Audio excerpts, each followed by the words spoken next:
वृत्तियों को कैसे निरोध हम करें, वृत्तियां है क्या, इसके निरोध से हमको मिलता क्या है। तो कहते हैं वृत्तियां पंचतैया क्लिष्टा अक्लिष्टा, 5 प्रकार की ये वृत्तियां होती हैं हमारी। क्लिष्ट और अक्लिष्ट, इनके 2 भेद हैं।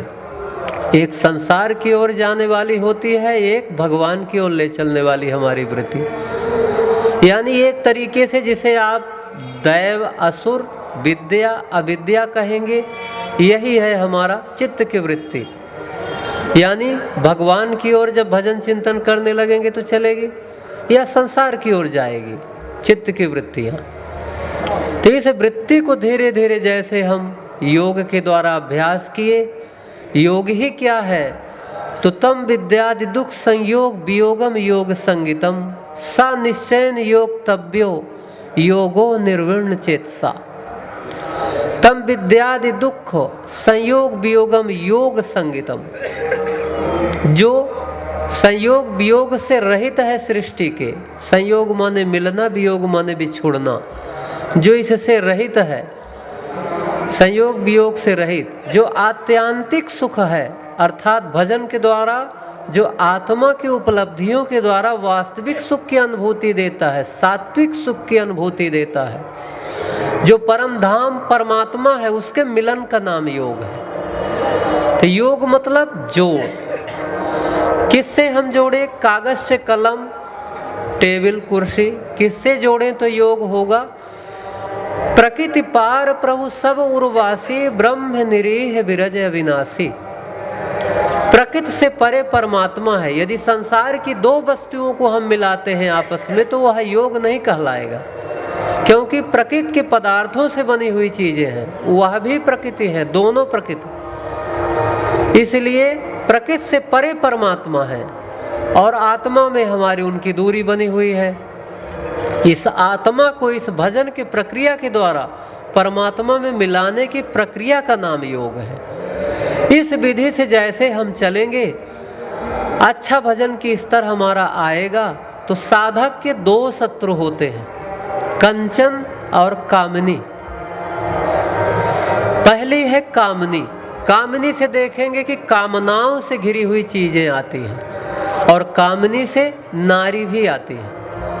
तो ये पहली सीढ़ी है हमारे गिरने का, साधना का पहला है इस शत्रु से, कामनी से। यानी कामनाओं में, भोगों में हम आसक्त होंगे और माया में पथभ्रष्ट होने की यहाँ हमारी ओर आती है, यानी कामनी। यदि इससे हम बचते हैं, भगवान की कृपा होती है तो साधक इससे बच जाता है। क्योंकि संत कबीरदास जी ने कहा कि मोठी माया सब तजे झीनी तजे न कोए। मोटी माया तो सब छोड़ देता है, जो माया है माया है माया है उससे दूर हो जाता है। झीनी तजे न कोए, जो बारीक है, बिल्कुल मन के अंतराल में छिपी हुई माया की परत है, उसको कोई नहीं त्यागता। तो मोठी माया सब तजे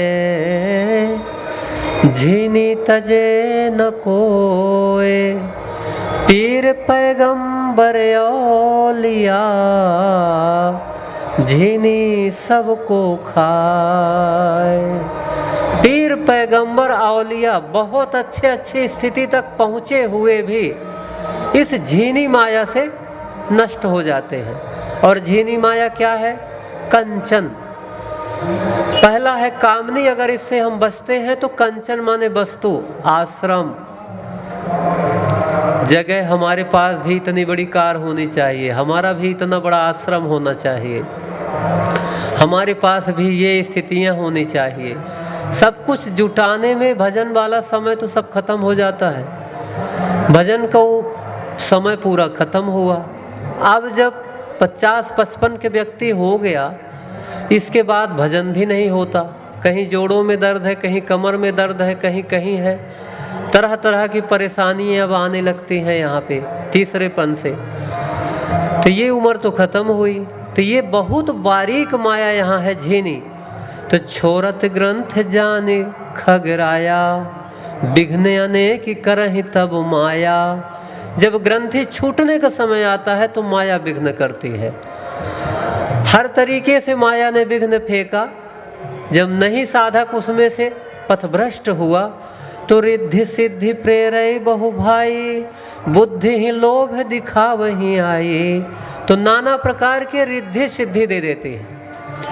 अब ये रिद्धियाँ सिद्धियाँ ऐसी होती है कि जैसे किसी का 12 वर्ष संतान नहीं है, अब वो आपसे प्रार्थना करने लगा, अच्छा भजन चिंतन आपका हो गया, प्रार्थना किया, अब साधक यहाँ अच्छी तपस्या में है, कह दिया जाओ संतान होगा, हो गया, बात सही हो गई। अब उसके होते ही वो लग जाएगा सेवा में, फिर तरह तरह के सामग्री, तरह तरह का धन, ये सब देने लगा। अब उसके आव भाव में हम, हमारे आव भाव में वो। यहाँ हम चले गए, एक थे डुगडुगिया बाबा, कथानक में तपस्या करते करते ऐसे ही तपस्या की सिद्धि आई तो उनके हाथ में एक डमरू था। तो जब वो डमरू बजा दे किसी कार्य के लिए तो ना हो कि अगर वो चाहे जिस चीज़ के लिए संकल्प करके और डमरू बजा दे तो ना हो, उस काम में विघ्न आ जाए। तो भक्तों को आनंद मिलने लगा। बड़े अच्छे महात्मा है, जो कह देते हैं हो जाता है। एक दिन बैलगाड़ी चली आ रही थी, कहे अरे रोक देते हुए बैलगाड़ी को, महाराज तब जानी आपके सिद्धि। तो डमरू बजाए देन, कहें बैलगाड़ी ना जाए, डुग डुग डुग डुग, डमरू बजाए, वो बैलगाड़ी रुक गई। कितना भी कोशिश किए बैल आगे बढ़े ही नहीं।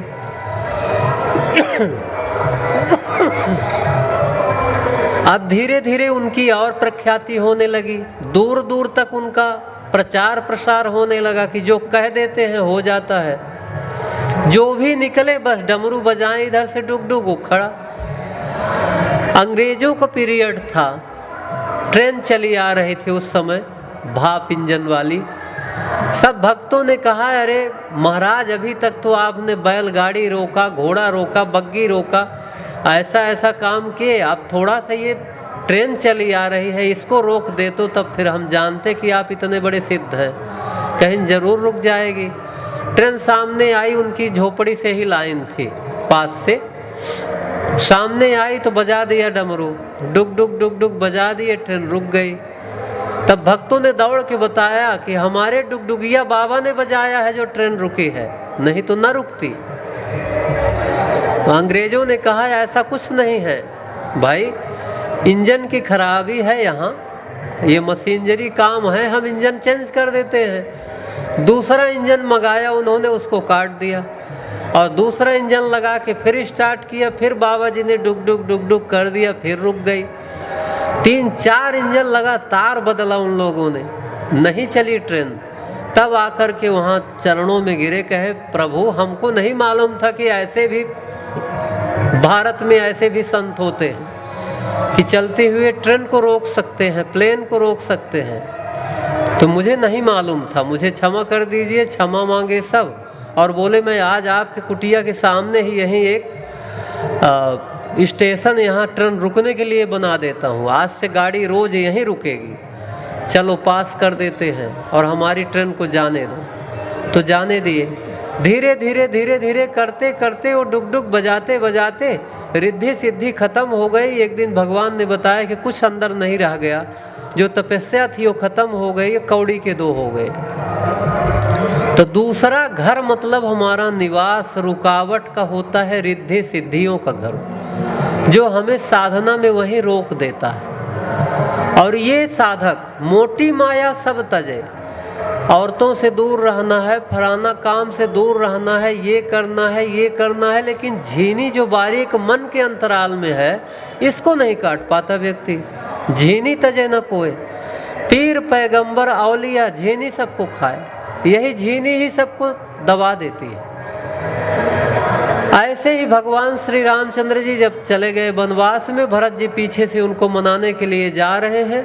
भरद्वाज ऋषि आश्रम में जब भरत जी पहुंचते हैं तो भरद्वाज जी ने उनकी व्यवस्था किया, और वह व्यवस्था थी कि चाहे जिधर से जो कुछ मांगे, खीर की नदी बहा दिया भरद्वाज ने। अयोध्या के सारे यहाँ भरत जी के साथ में पूरा अयोध्यावासी आए हुए हैं, चतुरंगणी सेना के साथ भरत जी हैं। लगे वहाँ पे भरद्वाज ऋषि ने कि भरत की इतना स्वागत करो, यह राजकुमार है, जंगल में आया है, इसको कोई कष्ट न होने पाए, भगवान राम का यह भाई है छोटा।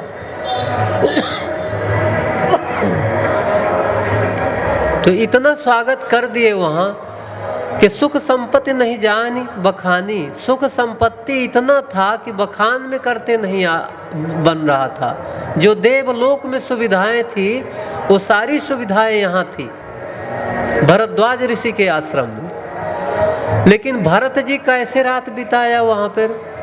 संपत्ति चकई भरत चक मुनि आया सुखिलवार, तेहिन से आश्रम पिंजरा राखे भाभिन सारे।